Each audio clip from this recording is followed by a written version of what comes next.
आज हम पढ़ेंगे मौलिक अधिकार और राज्य में नीति निर्देशक तत्व, एक मध्य एक वाद विवाद, अध्याय 2 यानी चैप्टर 2 को पढ़ेंगे। BA program first year second semester का।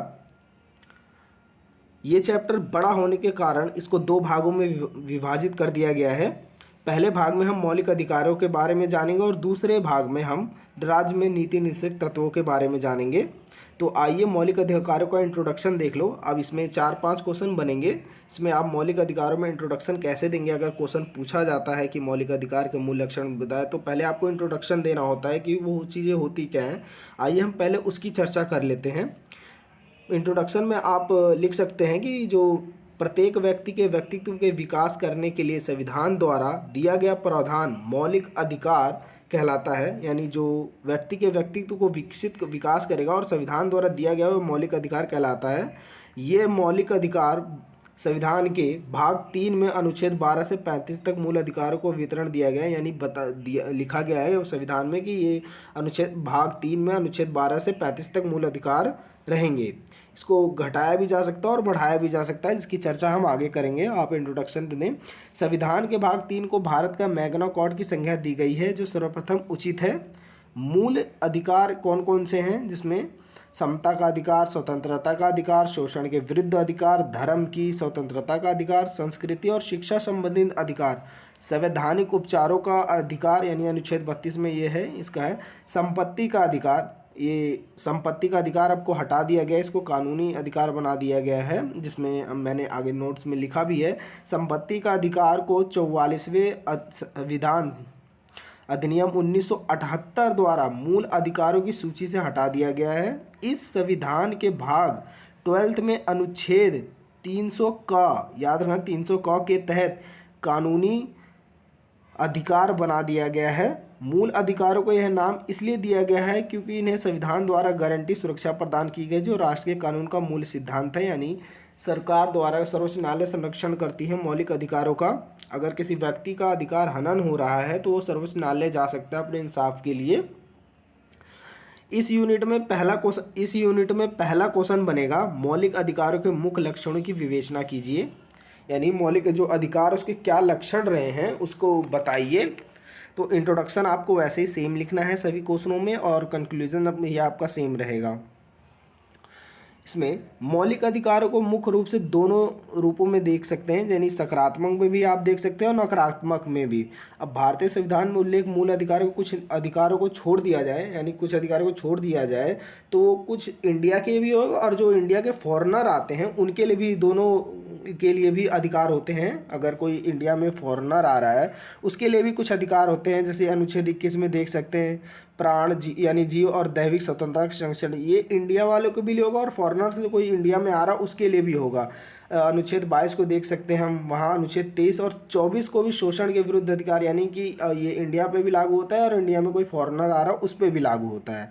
अनुच्छेद 25 से 28 में धार्मिक स्वतंत्रता का अधिकार व पंथ निरपेक्ष राज्य की स्थापना का वर्णन देख सकते हैं। हालांकि आपातकाल के समय मौलिक अधिकारों को स्थगित किया जा सकता है, यानी कि जो आपातकाल होगा, सिर्फ अनुच्छेद 20 और 21 को छोड़ दिया जाए तो आपातकाल के समय में आप सभी अधिकारों को निलंबित किया जाएगा, यानी स्थगन कर दिया जाएगा। किसी के व्यक्ति के पास उस जब तक आपातकाल लगा हुआ है उस वक्त का कोई अधिकार नहीं होगा, सिवाय अनुच्छेद 20 और 21 में दिए गए अधिकारों का। ये आपका पहला पॉइंट हो गया। दूसरे पॉइंट में आप भारतीय संविधान में कुछ अधिकार सिर्फ नागरिकों को ही दिए गए हैं, गैर नागरिकों को प्राप्त नहीं है। यानी कुछ नागरिक हैं, जो उदाहरण हम देख सकते हैं कि समता का अधिकार और स्वतंत्रता का अधिकार इत्यादि इस संदर्भ में अवलोक्य है। तीसरी यूनिट है, भारतीय संविधान का आंतरिक संरचना में मूल अधिकारों को रखा गया है, यानी कि मेन बॉडी पार्ट स्ट्रक्चर में मौलिक अधिकारों को रखा गया है। किसी भी अधिकार का हनन होने पर वह व्यक्ति अपने मौलिक अधिकारों की सुरक्षा का सर्वोच्च न्यायालय में कर सकता है। यानी कि व्यक्ति के अगर अधिकार का हनन हो रहा है, उसकी स्वतंत्रता का हनन हो रहा है, उसको आने जाने कोई व्यक्ति नहीं दे रहा है, पूरी तरह शोषणता है, किसी भी अधिकार का अगर हनन हो रहा है तो वो सर्वोच्च न्यायालय सीधा जा सकता है, कहने कि मेरे अधिकारों का हनन हो रहा है और आप मुझे इंसाफ दीजिए। आगे देखेंगे हम मौलिक अधिकारों के संबंध में 1973 में केशवनंद भारती विवाद को भी देख सकते हैं। ये कुछ केसेस आते हैं जैसे कि बहुत सारे आगे केसेस हम डिस्कस करेंगे। इससे पहले की वीडियो में हमने संविधान की मूल संरचना की केसेस डिस्कस करते हैं। ये केसेस लिखने से भी एक क्वेश्चन जो होता है वो इम्पैक्ट डालता है एग्जामिनर पे कि हाँ बच्चे को कुछ पता है इस क्वेश्चनों के बारे में, इस मामलों के बारे में। इसलिए ज़रूर ये कुछ मामले याद रखें रिलेटेड उस क्वेश्चन से, कि ताकि आप उसको लिख सकें। 1973 में केशव में भारतीय वाद विवाद को भी देख सकते हैं, जिसके अंतर्गत मौलिक अधिकारों को संविधान की मूल संरचना का भाग माना गया है। यानी 1973 में सर्वोच्च न्यायालय ने केशव में भारतीय मामले में फैसला दिया कि मौलिक अधिकार संविधान की मूल संरचना का भाग मान लिया जाए, इसलिए इन्हें स्थगित या प्रतिबंध नहीं किया जा सकता है। ये आपके 3 पॉइंट हो गए हैं। क्वेश्चन आपकी बुकों में बहुत बड़े बड़े दे रखे हैं, आंसर बहुत बड़े बड़े दे रखे हैं। ये इतना ही आंसर आप लिखें, बहुत ज़्यादा इनफ है, इससे ज़्यादा ना लिखें, क्योंकि आपको सीमित समय मिलता है एक क्वेश्चन को अटैम्प्ट करने के लिए। आप अधूरा क्वेश्चन छोड़ेंगे तो कम मार्क्स मिलेंगे। कोशिश करेंगे आप उस क्वेश्चन को पूरा करें, इसलिए आपको शॉर्ट्स में पूर्ण क्वेश्चन आपको मैं क्वेश्चन आंसर के माध्यम से आपको समझा देता हूँ। यहाँ पर आप इतना ही आंसर लिखें, इससे ज़्यादा नहीं लिख पाएंगे आप, कोशिश भी ना करें इससे ज़्यादा लिखने का। अगला पॉइंट है मौलिक अधिकारों को कुछ तार्किक प्रतिबंध भी लगाए गए हैं। समानता का अधिकार या स्वतंत्रता का अधिकार जैसे अधिकारों पर कुछ सीमाएं भी लगाई गई हैं। अधिकतर अधिकार गैर नागरिकों को भी प्राप्त हैं, जिसमें कुछ अधिकतर संयुक्त राष्ट्र संघ 10 सितंबर 1948 को घोषणा किए गए बिल में थे, तथा किसी भी नागरिक गैर नागरिक को बिना भेदभाव के प्राप्त थे। ये कि बिना किसी जाति भेदभाव के प्राप्त हो सकते थे। यानी जो समता का अधिकार और स्वतंत्रता का अधिकार वो फॉरेनर को भी होगा और इंडियन को भी होगा लेकिन कुछ फॉरेनर को नहीं होगा, और बाकी सारे मौलिक अधिकार इंडियन को प्राप्त होंगे, इंडियन सिटीजन को यानी नागरिक को प्राप्त होंगे, भारतीय नागरिक को। 5वां पॉइंट है मौलिक अधिकारों एवं का एक राजनीतिक आयाम भी है, जिसमें राजनीतिक न्याय प्रक्रिया न्याय की भी बात की जाती है। 6वां पॉइंट है मौलिक अधिकार न्यायकृत है, किसी भी अधिकार का उल्लंघन होने पर सर्वोच्च न्यायालय में चुनौती दी जा सकती है, जिसके उल्लेख अनुच्छेद 32 और 226 में किया गया है। यानी किसी व्यक्ति का मौलिक अधिकार हनन हो रहा है तो वो सर्वोच्च न्यायालय जाए, जिसको उसका अधिकार होता है कि अनुच्छेद 32 और 226 में दिया गया है। अगला क्वेश्चन है मौलिक अधिकारों, ये क्वेश्चन यहीं समाप्त हो जाता है। अगला क्वेश्चन है मौलिक अधिकारों की व्याख्या। ये क्वेश्चन आंसर इसका बहुत बड़ा है, लेकिन इसको मैंने शॉर्ट्स में लिखे हैं, ये इतना ही ठीक है आप लिखें। ये 2 तरह से पूछे जा सकते हैं क्वेश्चन, यानी या तो पूछ लेगा मौलिक अधिकारों की व्याख्या। आपको एक नोट्स बता दूं, आपके इस बुक में 2 ही अधिकारों का वर्णन किया गया है, समता का अधिकार और स्वतंत्रता का अधिकार की पूरी व्याख्या बताई गई है, और कोई अधिकारों के बारे में नहीं बताया गया, बस बताया गया तो शॉर्ट्स में बताया गया है। इसमें क्वेश्चन 3 तरह के बन सकते हैं। पहला, मौलिक अधिकारों की व्याख्या बोले तो आप समानता का अधिकार और स्वतंत्रता का अधिकार को पूरा एक्सप्लेन कर दें, पूरी तरह बता दें। अगर वो पूछता है समता का अधिकार तो समता का ही सिर्फ बताएं, और स्वतंत्रता का पूछता है तो स्वतंत्रता का ही बताएं। इतना ही आंसर आपका आना चाहिए। तो मौलिक अधिकारों की व्याख्या दे सकते हैं हम। समता का अधिकार यानी समानता का अधिकार भी इसे कहते हैं। लोकतंत्र शासन प्रणाली में समानता बहुत अधिक महत्व है, इसी कारण इन शासकों में समानता के अधिकार को स्वीकार किया गया है। यानी विधि के समक्ष समानता, विधि के सम्मान संरक्षण अनुच्छेद 14 में आप देख सकते हैं। सत्ता में अधिकार से तात्पर्य है किसी देश के अंदर रहने वाले सभी नागरिक एवं गैर नागरिक कानून में सम्मुख सम्मान होंगे। यानी कि जो इंडिया से भी आएंगे और जो दूसरे स्टेट से हैं, और ये मान लो उत्तर प्रदेश से, कोई राजस्थान से हैं, तो ये सभी समान रहेंगे। कोई कानून किसके प्रति भेदभाव नहीं करेगा। आप उदाहरण दे सकते हैं, दिल्ली का रिक्शा चालक, बहुत इजी से उदाहरण दे सकते हैं। इन उदाहरणों को लिखेंगे तो एग्जामिनर पे इम्पैक्ट पड़ता है कि बच्चे को अच्छी तरह आता है ये सब। उदाहरण के लिए दिल्ली का रिक्शा चालक और पश्चिम बंगाल का रिक्शा चालक दोनों विधि में समक्ष समान रहेंगे, इसमें कोई भेदभाव नहीं किया जाएगा, सभी को समान न्याय मिलेगा। समान और निष्पक्ष न्याय दिया जाएगा। अनुच्छेद 15 नागरिकों को उनकी जाति, वंश, भाषा, लिंग, जन्म स्थान आदि के कारण सार्वजनिक स्थानों जैसे दुकानों, होटलों, मनोरंजन और सार्वजनिक स्थानों आदि सरकारी धन पूर्व में आंशिक रूप में आधारित व तालाबों, स्नान करो घरों आदि को के अयोग्य नहीं समझा जाएगा। यानी अनुच्छेद 15 में ये कहा गया है किसी भी व्यक्ति में उसकी जाति, वंश, लिंग, भाषा आधार पर आप भेदभाव नहीं कर सकते। जो सरकारी सार्वजनिक स्थान है वो भी वहाँ जा सकता है, मंदिर में पूजा कर सकता है, घूम सकता है। आप ये नहीं कह सकते कि ये नीची जाति का है, इसको मैं नहीं, हमारे यहाँ नहीं आने देना, ये आप नहीं सकते, ये कानून के खिलाफ है। अगला है अनुच्छेद 16, ये समता के अधिकार में ही है। राजकीय सेवाओं में अवसर की समानता, यानी जो राजकीय है, सेंट्रल है, यानी गवर्नमेंट में जो सेवाएं हैं उन सभी में अवसर की समानता दी जाएगी सभी को। पार्टी जो एजुकेशनेट हैं उनको, जो पढ़े लिखे हैं उनको सभी को समानता दी जाएगी। अनुच्छेद 16 में खंड 1 में कहा गया है कि राज्याधीन नौकरियों या पदों पर नियुक्ति संबंध में सब नागरिकों के लिए अवसर की समानता होगी। यानी सभी नागरिकों को अवसर की समानता है, वो जाके उन सेवाओं को कर सकते हैं अगर ये योग्य हैं तो। अनुच्छेद 16/2 में निहित है कि केवल धर्म, मूलवंश, जाति, लिंग, उद्भव, जन्म स्थान, निवास स्थल में किसी भी आधार पर किसी नागरिक के राज्याधीन किसी नौकरी या पद के विषय में ना तो अपात्रता होगी ना विभेद किया जाएगा। यानी कि कोई व्यक्ति ये करेगा कि नहीं ये छोटी जाति का है, मैं इसे नहीं यहाँ रखता, उसके साथ भेदभाव नहीं कर सकते आप। आपको सभी को समानता के लिए अगर आप भेदभाव किसी के साथ करते हैं तो आपको जेल जाना पड़ेगा, आपके लिए कानूनी कार्रवाई होगी। आर्थिक उन्नति हेतु हाल ही में केंद्र सरकार आर्थिक रूप में कमजोर वर्ग 10% का आरक्षण प्रदान किया गया है। शैक्षिक संस्थाओं में यह कानून 103वें संविधान संशोधन द्वारा लागू किया गया है। यानी जो निचली SC ST वर्ग के हैं, पिछड़े जनजाति, अनुसूचित जनजाति के हैं, उनको 10% का आरक्षण दिया गया है और शैक्षिक संस्थाओं का ये कानून है 103वें संविधान संशोधन द्वारा लागू किया गया। और अगला है अनुच्छेद 17 में अस्पृश्यता का अंत। इस अनुच्छेद में कहा गया कि अस्पृश्यता का अंत किया जाए और इसकी किसी भी रूप में आचरण निष्पिद्ध किया जाता है। यानी अस्पृश्यता या छुआछूत आप कह सकते हो, ये कानून के खिलाफ है। आप किसी के साथ भेदभाव या छुआछूत नहीं कर सकते। निर्योग्यता को लागू करना अपराध होगा जो विधि में अनुसार दंडनीय है। इस अधिनियम के संबंध में संसद ने 1955 में एक अस्पृश्यता अपराध अधिनियम पारित किया गया। इस अधिनियम के द्वारा अछूत कही जाने वाली SC जातियों के, यानी SC ST जातियों के साथ किए जाने वाले भेदभाव को अमानवीय माना गया है और उचित दंड की व्यवस्था की गई है। दिसंबर 1976 में संशोधित करके इस अधिनियम कठोर बनाया गया और गांधी जी का भी मानना था कि अस्पृश्यता का एक बड़ा अपराध है। अस्पृश्यता का यानी कि छुआछूत आप मान सकते हैं कि आप किसी के साथ छुआछूत नहीं कर सकते।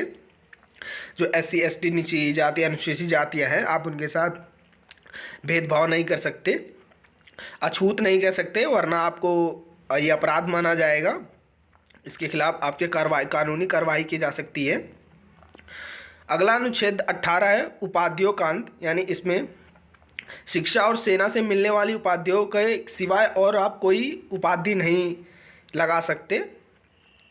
संविधान के अनुच्छेद 18 द्वारा उपाधियों प्राप्त करने का निषेध किया गया है। विशेष योग्यता यानी शिक्षा या सेना की उपाधियों के अतिरिक्त अन्य किसी प्रकार की उपाधि प्राप्त नहीं की जा सकती। लेकिन कांग्रेस की सरकार जब सत्ता में आई तो उन्होंने विभिन्न उपाधियां जैसे कि भारत रत्न, पद्मभूषण एवं पद्मभूषण आदि की शुरुआत की। ये सभी उपाधियां महत्वपूर्ण लोगों को देने की योजना बनाई गई। इन सभी राष्ट्रीय पुरस्कार की स्थापना 1954 में हुई।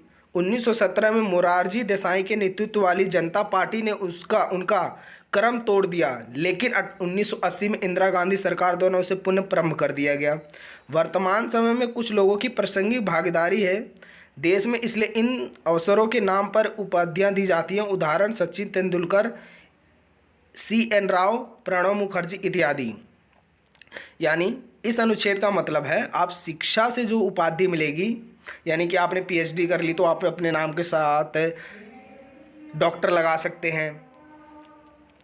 LLB कर रखी है तो अपने आप नाम के साथ लगा सकते हैं। सेना से यानी आप कर्नल हैं, जर्नल हैं, उसे सेना से जो उपाधि मिली वो अपने नाम के साथ लगा सकते हैं।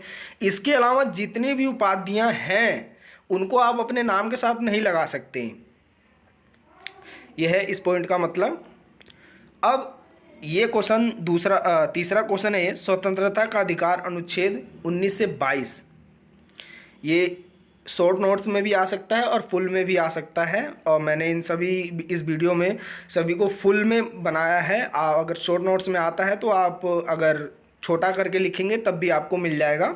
शॉर्ट नोट्स में डायरेक्टली आंसर लिखना होता है, ना कि निष्कर्ष, ना कि इंट्रोडक्शन और ना ही निष्कर्ष लिखना होता है। सीधा आप अगर शॉर्ट नोट्स में पूछता आप अटेंड करते हैं क्वेश्चन तो आप सीधा सीधा आंसर लिख सकते हैं। मान लो स्वतंत्रता का अधिकार पूछता है तो आप सीधा सीधा शॉर्ट नोट्स में अगर ये पूछता है तो आप लिख लें, इसमें परिचय और निष्कर्ष हटा दें। अगर बड़े में कभी पूछता है यानी लॉन्ग क्वेश्चन पूछता है तो आप निष्कर्ष परिचय लिखें, उसके बाद मेन बॉडी पार्ट स्ट्रक्चर लिखें, उसके बाद आप निष्कर्ष लिखें। अगला है क्वेश्चन है स्वतंत्रता का अधिकार अनुच्छेद 19 से 22 तक। भारतीय संविधान में नागरिकों को अनुच्छेद 19/1 द्वारा यानी 19(1) के द्वारा 6 महत्वपूर्ण अधिकार प्रदान किए गए हैं। वाक स्वतंत्र, अभिव्यक्ति स्वतंत्रता यानी आप बातचीत कर सकते हैं, आप अभिव्यक्तियों के साथ मिलजुल के बात कर सकते हैं, आपको बात करने की पूर्ण स्वतंत्रता है। शांतिपूर्व बिना हथियार के सभा करने की स्वतंत्रता यानी आप कहीं भी शांतिपूर्ण बिना दंगों के, बिना ऐसे माहौल बनाए, अशांति का बिना माहौल बनाए आप शांति से कहीं भी सभा कर सकते हैं। इकट्ठा आदमियों में ग्रुप में रह सकते हैं, बातचीत कर सकते हैं, अपने पॉइंट डिस्कस कर सकते हैं, लेकिन शांति बिना हथियार लिए, बिना उसके के, बिना भड़काऊ यानी देशद्रोह के खिलाफ आप नहीं कुछ कर सकते हैं। बाकी शांति से अपने बात व्यवहार को बढ़ा सकते हैं। शांतिपूर्ण बिना हथियार के सभा करने की स्वतंत्रता है। समुदाय या संघ बनाने की स्वतंत्रता है यानी समुदाय आप बना सकते हैं, संघ बना सकते हैं यानी 4-5 के ग्रुप बना सकते हैं। आप बड़े ग्रुप्स भी बनते हैं वो बना सकते हैं, आपकी पूर्ण स्वतंत्रता है। लेकिन देश के खिलाफ जाके नहीं, देश के अंदर, देश के हित में रह के आप संघ और समुदाय बना सकते हैं। भारत राज्य क्षेत्र में सर्वत्र आबाद संरचना की स्वतंत्रता होगी आपको, यानी आप कहीं भी किसी भाग में निवास कर सकते हैं। भारत राज्य क्षेत्र के किसी भी भाग में निवास कर रहे हो बस जाने की स्वतंत्रता होगी, यानी कि आप उत्तर प्रदेश के रहने वाले हैं तो आप बिहार में जाके रह सकते हैं। देश के आप किसी भी स्टेट के हो, आप किसी भी जाके वहाँ निवास कर सकते हो, अपनी बस सकते हो, वहाँ अपनी स्वतंत्रता को सुरक्षित रख सकते हो। आप किसी भी हो, किसी भी स्टेट का आदमी कहीं भी इंडिया में आपका आ जा सकता है। कोई वृत्ति, आजीविका, व्यापार या कारोबार करने की स्वतंत्रता होगी आपको, यानी कि आप देश के खिलाफ ना जाके ऐसा कोई काम ना करें जो देश के खिलाफ हो, यानी देश के सहयोग में हो। आप अपनी जीविका, व्यापार, कारोबार करने की आपको पूर्ण रूप से स्वतंत्रता हो। ऐसे कारोबार को नहीं स्वतंत्रता में रखा जा सकता है जो देश के खिलाफ या किसी दूसरे व्यक्ति के हानि को पहुंचा सके, तो उसको स्वतंत्रता में नहीं रखा जा सकता। क्योंकि अगर दूसरे व्यक्ति को हानि हो रही है तो आप उसके अधिकारों को हनन हो रहा है, स्वतंत्रता के अधिकारों को, तो आप वैसे काम नहीं कर सकते कि सरकार या किसी व्यक्ति के अधिकारों को हनन हो, ऐसे कारोबार नहीं कर सकते। स्वतंत्रता में अनुच्छेद 20 जिसमें जीवन अभिव्यक्ति की स्वतंत्रता का अधिकार है, इसमें 3 अवस्थाएं हैं, यानी अनुच्छेद 20 जीवन एवं व्यक्तिगत स्वतंत्रता का अधिकार। इस संबंध में 3 अवस्थाएं हैं। किसी व्यक्ति को अपराध के लिए तब तक दोषी नहीं ठहराया जाएगा जब तक उसने कोई करने के समय अपराध के रूप में आरोपित या किसी प्रवृत्ति का अधिकार अतिक्रमण नहीं किया हो, यानी आप उस व्यक्ति को जब तक दोषी नहीं ठहरा सकते जब तक उसका अपराध सिद्ध ना हो। यानी किसी व्यक्ति को अपराध के लिए तब तक दोषी सिद्ध नहीं ठहराया जाएगा जब तक कि उसने ऐसा कोई करने के समय में जो अपराध के रूप में आरोपित है प्रकृत विधि के अतिक्रमण नहीं किया हो, यानी कि किसी कानून का उल्लंघन नहीं किया हो, तब तक आप उसको अपराधी ठहरा नहीं सकते। किसी भी व्यक्ति को एक अपराध के लिए एक बार से अधिक अभियोजित और दंडित नहीं किया जा सकता है, यानी कोई व्यक्ति है अगर वो कोई अपराध करता है तो उसको दोबारा उसी अपराध के लिए मतलब उसी अपराध के लिए दोबारा 2 बार सज़ा नहीं दी जा सकती है। किसी अपराध के लिए अभिव्यक्ति किसी व्यक्ति को स्वयं को अपने विरुद्ध साक्षी होने के लिए बाध्य नहीं किया जाएगा। यानी किसी अपराध के लिए अभिव्यक्त किसी व्यक्ति को स्वयं को यानी खुद को अपने विरुद्ध साक्षी होने के लिए बाध्य नहीं किया जाएगा, यानी उसके खुद नहीं करेगा। अनुच्छेद 21 में आप देख सकते हैं प्राण एवं दैहिक स्वतंत्रता में घोषणा की गई है कि किसी व्यक्ति को उसके प्राण या दैहिक स्वतंत्रता से विधि द्वारा स्थापित प्रक्रिया के अनुसार ही वंचित किया जाएगा, अन्यथा नहीं। निजता का अधिकार, शिक्षा का अधिकार विधि में बहुत महत्वपूर्ण अधिकार है। अनुच्छेद 21 में शिक्षा का अधिकार के रूप में घोषणा की गई है, जिसमें से 6 से 14 वर्ष तक की उम्र के बच्चों को निःशुल्क और अनिवार्य शिक्षा उपलब्ध की जाएगी। यानी जो छोटे बच्चे हैं किसी कारण से नहीं पढ़ पाते, गरीबी के कारण नहीं पढ़ पाते, बहुत से कारण होते हैं कि छोटे बच्चे नहीं पढ़ पाते, तो सरकार ने ये किया कि अनुच्छेद 21 में ये रख दिया कि 6 से 14 वर्ष के जो बच्चे होंगे वो स्कूलों में निःशुल्क पढ़ेंगे, अनिवार्य उनके लिए शिक्षा अनिवार्य कर दी, जिसमें 86वें संविधान संशोधन अधिनियम 2002 के द्वारा एक मौलिक अधिकार की श्रेणी में रखा गया। सर्वोच्च न्यायालय में मोहिनी जैन बनाम कर्नाटक राज्य, ये एक और केस है, इस केस को भी ध्यान रखना। सर्वोच्च न्यायालय ने मोहिनी जैन बनाम कर्नाटक राज्य में बच्चों के लिए शिक्षा का अधिकार की बात की थी। अनुच्छेद 22 में आप देख सकते हैं विरोध एवं गिरफ्तारी में संरक्षण व्यक्ति को दिया जा गया है। यह अनुच्छेद विरोध एवं गिरफ्तारी के संबंध में 3 अधिकार देता है, जिसमें पहला है कि गिरफ्तार करने के आधार पर सूचना देने का अधिकार। यानी कोई व्यक्ति कोई पुलिस आता है, थाने से आते हैं, तो अधिकार पहले व्यक्ति को सूचित करे, उसका खुद का अधिकार कि भाई हाँ भाई मुझे क्यों गिरफ्तार करने आए हो, बताओ। सूचना दे पुलिस कि हम आपको गिरफ्तार करेंगे और किस वारंट करेंगे, वो चीज़ें बतानी है। विधि व्यवसाय में परामर्श और प्रतीक्षा करने का अधिकार होगा। दंड अधिकारी के सम्मुख 24 घंटे में यात्रा के समय को मिलाकर पेश होने का अधिकार। संसद एवं विधानमंडल दोनों की आवश्यकता वस्तुओं की आपूर्ति सुनिश्चित करने तथा सार्वजनिक व्यवस्था बनाए रखने व राज्य की सुरक्षा मामले इत्यादि के लिए हिरासत संबंधित कानून बनाने का अधिकार है। निवराद विरोध कानून जिन्हें संसद द्वारा बनाया गया, निवारक विरोध कानून जिसे संसद बनाया है उन्होंने। निवारक विरोध अधिनियम 1950 जो 1969 में समाप्त हो गया। आंतरिक सुरक्षा अधिनियम जिसने 1971 में बना और 1978 में समाप्त हो गया। विदेशी मुद्रा का संरक्षण उपयुक्त निवारण अधिनियम जो 1974 में बना। राष्ट्रीय सुरक्षा अधिनियम 1980 में बनाया गया। आतंकवादी और अविश्वास क्रिया अधिनियम 1985 में बनाया गया। आतंकवादी निवारण अधिनियम 2002 में लाया गया।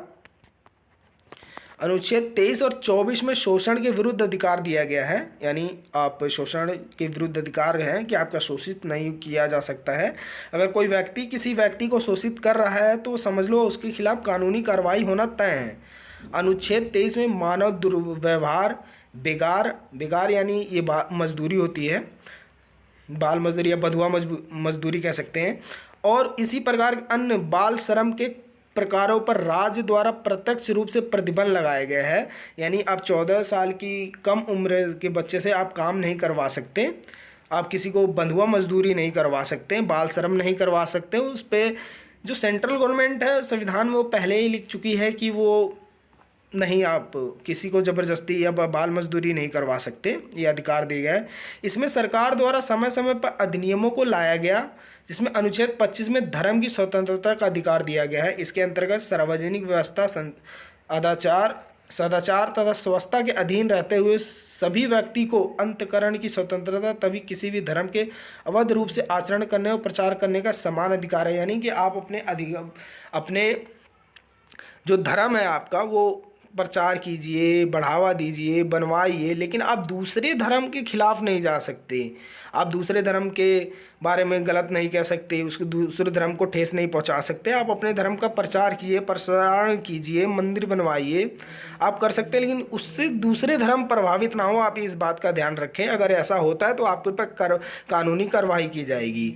अनुच्छेद 26 में धार्मिक कार्यों के प्रबंध की स्वतंत्रता दी गई है। व्यक्ति को अपने धर्म के लिए संस्थाओं की स्थापना और पोषण का, अपने धर्म के विषय कार्यों का प्रबंध करने की जगह स्थानांतरण, संपत्ति के अर्जन और स्वामित्व का, ऐसी संपत्ति का विधि के अनुसार प्रशासन करने का अधिकार होगा। यानी कि वो अपने धर्म में संस्था बनवा सकता है, संगठन बना सकता है, धन संपत्ति अर्जन कर सकता है, वो सब कुछ सकता है, लेकिन वो किसी दूसरे धर्म को नहीं वो ठेस पहुंचा सकता, यानी दूसरा धर्म को प्रभावित नहीं कर सकता कि मेरा धर्म सबसे ऊंचा है, नहीं मेरा है, ऐसे नहीं कर सकते। आप किसी की धर्म को के साथ बुरा व्यवहार नहीं कर सकते। अगर आपको ऐसा करता पाया गया तो ये अनुच्छेद 26 का उल्लंघन माना जाएगा और आप पे कानूनी कार्रवाई की जाएगी।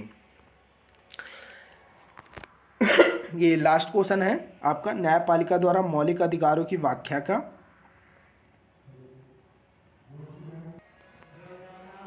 ये आपका लास्ट क्वेश्चन है, न्यायपालिका द्वारा मौलिक अधिकारों की जो व्याख्या प्रस्तुत की गई है उसका वर्णन करना है।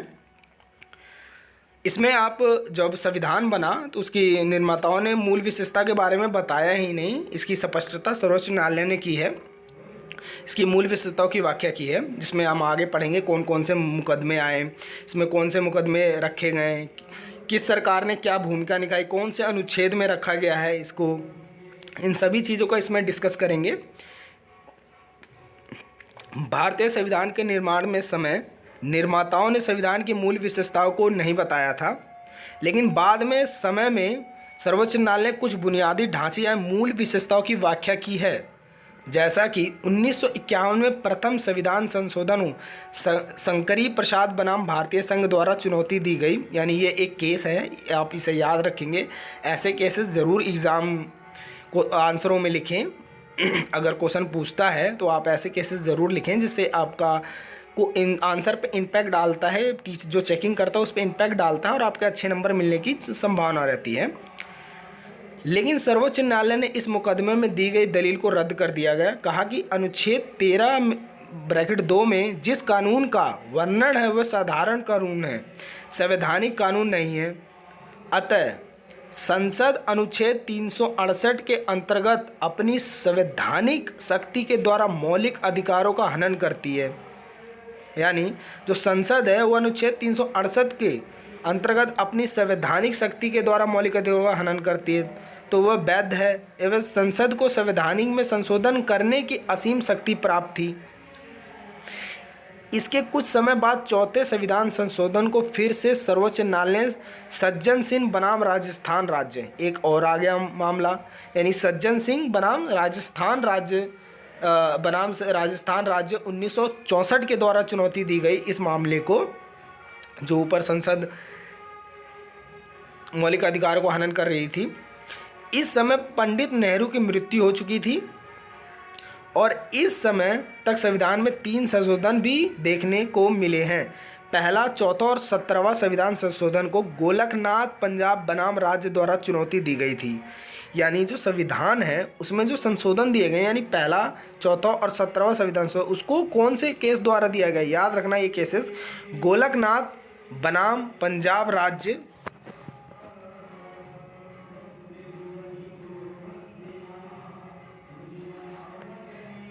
यानी गोलकनाथ बनाम पंजाब राज्य। और एक केस आपको यहाँ मिलेगा, सर्वोच्च,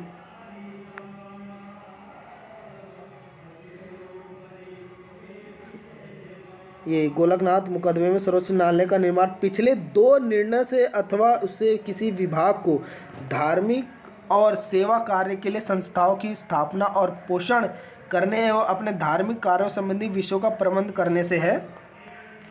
यानी जो गोलकनाथ बनाम पंजाब राज्य है द्वारा चुनौती दी गई थी, उसमें गोलकनाथ मुकदमे सर्वोच्च न्यायालय का निर्णय पिछले 2 निर्णयों से अथवा उसके किसी विभाग को धार्मिक और सेवाओं कार्य के लिए संस्थाओं को स्थापना, यानी कि आप संस्थाएं स्थापना कर सकते करने और अपने धार्मिक संबंधित कार्यों से भी विषयों का प्रबंध करने से था। इसमें 3 मामले आपने इस टॉपिक में, ये लास्ट क्वेश्चन है आपका, न्यायपालिका द्वारा मौलिक अधिकारों की व्याख्या। इसमें जब संविधान निर्माण हो रहा था तो उसके निर्माताओं ने इसकी मूल विशेषता बताई नहीं गई थी मौलिक अधिकारों के। इन बाद में सर्वोच्च न्यायालय ने इसकी बुनियादी और मूल विशेषताओं का वर्णन किया। आप पहला देख सकते हैं,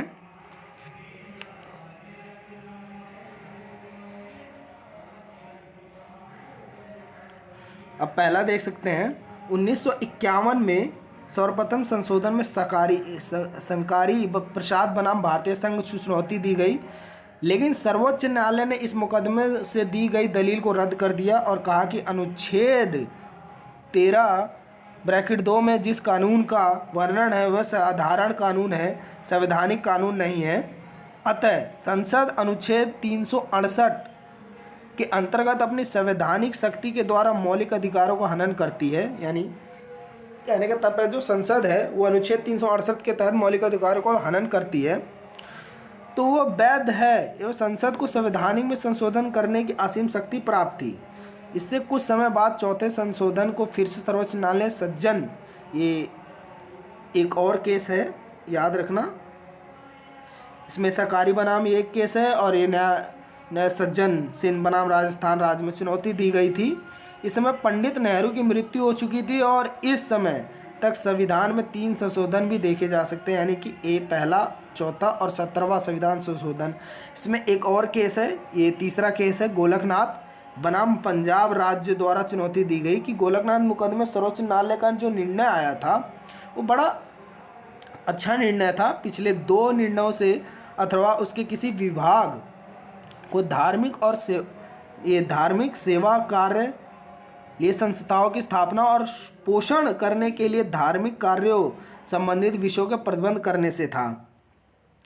इसमें इन केसेस को आप ज़रूर लिखें एग्ज़ाम में।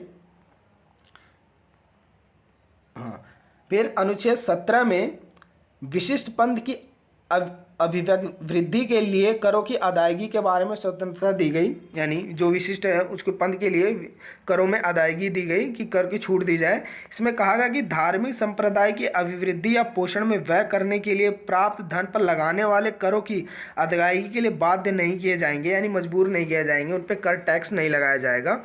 हालांकि अनुच्छेद 28 में कहा गया कि राज्य विधि से पूरी तरह से पोषित किसी शिक्षा संस्था में कोई धार्मिक शिक्षा नहीं दी जाएगी, यानी कि आप किसी जो स्टेट है यूनिवर्सिटी है उसमें आप किसी तरह का धार्मिक शिक्षा नहीं दे सकते हैं कि किसी अगर शिक्षा देनी है तो सभी धर्मों की देनी पड़ेगी, वरना आप अगर किसी एक धर्म की शिक्षा देंगे तो आप पे कानूनी कार्रवाई की जाएगी। उसका मतलब होगा कि आप अपने धर्म के प्रति आप उसको जागरूक मतलब अवेयरनेस फैला तो रहे हैं, लेकिन अब वो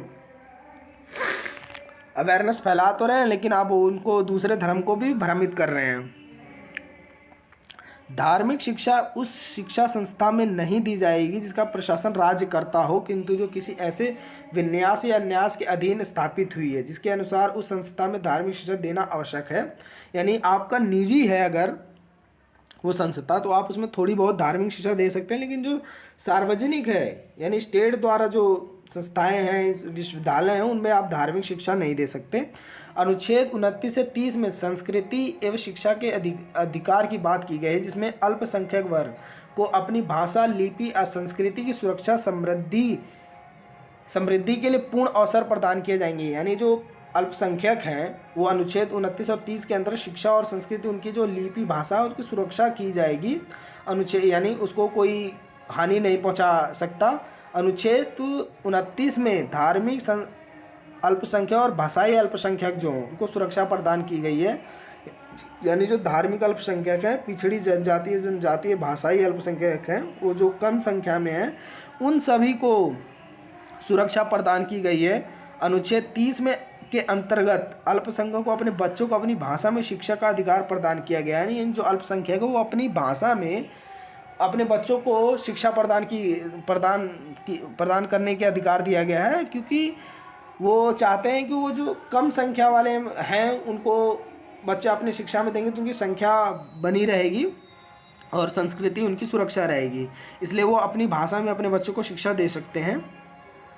अनुच्छेद 32 संवैधानिक उपचारों का अधिकार, ये शॉर्ट्स नोट्स में यह आता है और ये उसी सर्वोच्च न्यायालय वाला पिछले का ही है जो कंटिन्यू आ रहा है, उसका ही एक पार्ट है, लेकिन ये अधिकतर शॉर्ट नोट्स में पूछता है।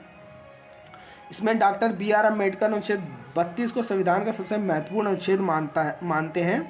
उन्होंने इसके शब्दों में संविधान की आत्मा और हृदय कहा है, यानी ये अम्बेडकर साहब, डॉक्टर भीमराव अम्बेडकर साहब अनुच्छेद 32 को सबसे महत्वपूर्ण मानते हैं कि उसको आत्मा और हृदय कहा है। अनुच्छेद 32 में दिए गए संवैधानिक उपचारों के अधिकार की व्यवस्था के कारण अब यदि राज्य का कोई नागरिक मौलिक अधिकारों से किसी भी वंचित करेगा अथवा उन्हें छीनेगा तो वह किसी व्यक्ति अपने मौलिक अधिकार सुरक्षा की गारंटी सर्वोच्च न्यायालय से कर सकता है। यानी कि इस अनुच्छेद यानी अनुच्छेद 32 के अनुसार किसी व्यक्ति या नागरिक के अधिकारों का हनन होता है, यानी कोई पहले व्यक्ति कोई दूसरे व्यक्ति का अधिकार का हनन करता है, छीनता है, उसे ऐसे एहसास दिलाता है कि तेरा कोई अधिकार नहीं है, तू हमेशा बंधुआ ही मजदूर रहा है, या कोई भी स्वतंत्रता समानता किसी भी अधिकार का हनन होता है तो उसकी सुरक्षा के लिए, अपने अधिकारों की सुरक्षा के लिए व्यक्ति सर्वोच्च न्यायालय जा सकता है, उसे पूर्ण रूप से इंसाफ मिलेगा। संविधान ने मौलिक अधिकारों की रक्षा का भार सर्वोच्च न्यायालय और उच्च न्यायालय को दिया है। जो सर्वोच्च न्यायालय है और उच्च न्यायालय है, इसमें आप मौलिक अधिकारों के हनन के बारे में आप अपने जाके सर्वोच्च इंसाफ मांग सकते हैं। गोलकनाथ निर्णय, ये एक और इम्पोर्टेंट आया है केस। गोलकनाथ निर्णय में कहा गया कि इस निर्णय के बाद से संसद को मौलिक अधिकारों के संयुक्त अधिकार नहीं होगा। इसका अर्थ है कि संसद यद्यपि संविधान में संशोधन करने का अधिकार रखती है, किंतु मौलिक अधिकारों में संशोधन करने के, कम करने या पूर्ण समाप्त करने का अधिकार नहीं रखती। यानी कि गोलकनाथ जो निर्णय था उसमें सर्वोच्च न्यायालय जो निर्णय दिया उसमें कहा कि जो संसद है वो मौलिक अधिकारों में संशोधन करने और कम करने, पूर्ण समाप्त नहीं कर सकती। यानी संविधान में संशोधन तो कर सकती है लेकिन मौलिक अधिकारों में नहीं कर सकती, वो बिल्कुल नहीं करेगी, उसको समाप्त नहीं कर सकती, उसमें छेड़खानी भी नहीं कर सकती।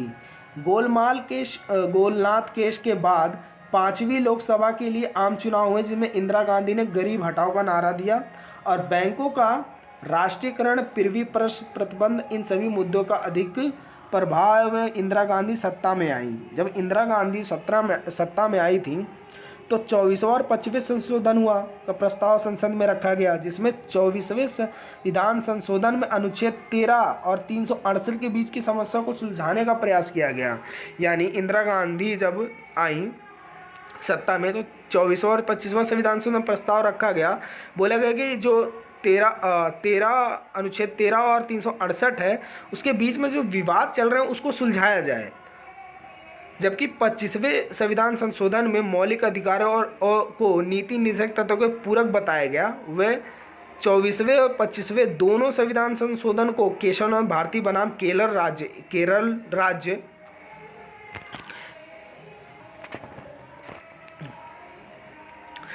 राज्य द्वारा चुनौती दी गई। इस केस में 24वें संविधान संशोधन सर्वोच्च न्यायालय चुनौती दी थी कि इसमें सर्वोच्च न्यायालय 13 न्यायाधीशों पर आधारित विशेष बेंच ने 7 बहुमत से जो निर्णय दिया उसमें माना गया कि यह प्रावधान था कि अनुच्छेद 368 के अंतर्गत संसद की संविधान में संशोधन की शक्ति पर निहित प्रतिबंध लगे हुए हैं, जो संसद को यह अधिकार नहीं देते हैं कि वह संविधान में इस प्रकार संशोधन कर दे कि जिसकी आवश्यकता तो मूल विशेषता ही नष्ट हो जाए। यानी जो केशवनाथ भारती बनाम केरल राज्य था उसमें सर्वोच्च न्यायालय ने यह निर्णय दिया कि संविधान में परिवर्तन संसद कर तो सकती है लेकिन उसकी मूल जो संरचना है, जो मूल आवश्यक तत्व हैं उसमें परिवर्तन नहीं कर सकते। अगर उसमें परिवर्तन अगर कहीं करती है तो कहीं वो नष्ट ना हो जाए, इसके अलावा भी उसमें परिवर्तन नहीं हो सकता। अब निष्कर्ष देख लेते हैं। पहले आप निष्कर्ष देख लें, ये आपका वीडियो एंड हो रही है। निष्कर्ष में आप इतना ही लिखें और ज़्यादा बड़ा निष्कर्ष लिखने की कोशिश ना करें क्योंकि आप लिख नहीं सकते, टाइम ख़त्म हो जाएगा और टाइम जैसे जैसे बीतेगा आप लोगों का दिमाग पर प्रेशर बढ़ेगा कि मेरे ये क्वेश्चन ना छूट जाए। निष्कर्ष में आप लिख सकते हैं, भारतीय संविधान में दिए गए मौलिक अधिकार व्यक्ति के व्यक्तित्व के विकास के लिए बहुत महत्वपूर्ण कार्य करते हैं। यह मौलिक अधिकार भारतीय संविधान में निहित है। मौलिक अधिकार का संरक्षण सर्वोच्च न्यायालय द्वारा किया जाता है। किसी भी व्यक्ति का अधिकार हनन होने पर वह सर्वोच्च न्यायालय अपने अधिकारों के संरक्षण के लिए जा सकता है। संसद द्वारा मौलिक अधिकार की व्याख्या करने का अंतिम अधिकार सर्वोच्च न्यायालय को है। अनुच्छेद 20 और 21 को छोड़कर मौलिक अधिकारों का आपातकाल के समय स्थगित किया जा सकता है, यानी कि सारे मौलिक अधिकार को निलंबित कर देंगे सिवाय अनुच्छेद 20 और 21 को छोड़ के। संविधान के भाग 3 में दिए गए मौलिक अधिकारों को बढ़ाया भी जा सकता है। अगला इसका जो कंटेंट है, टॉपिक है, वो नीति निर्देशक तत्व है, जो हम अगली वीडियो पे डिस्कस करेंगे। अगर आपको ये वीडियो पसंद आए तो प्लीज़ मेरे चैनल को सब्सक्राइब करें, माय वीडियो को लाइक करें और शेयर भी करें। बहुत बहुत आप लोगों का धन्यवाद वीडियो देखने के लिए। आगे के हम टॉपिक पे नेक्स्ट वीडियो में हम नीति निर्देशक तत्व इसी चैप्टर का, जो हमने शुरू में ही बताया कि दो पार्ट में डिवाइड है, ये दूसरा पार्ट अगली वीडियो में हम डिस्कस करेंगे। वीडियो देखने के लिए थैंक यू।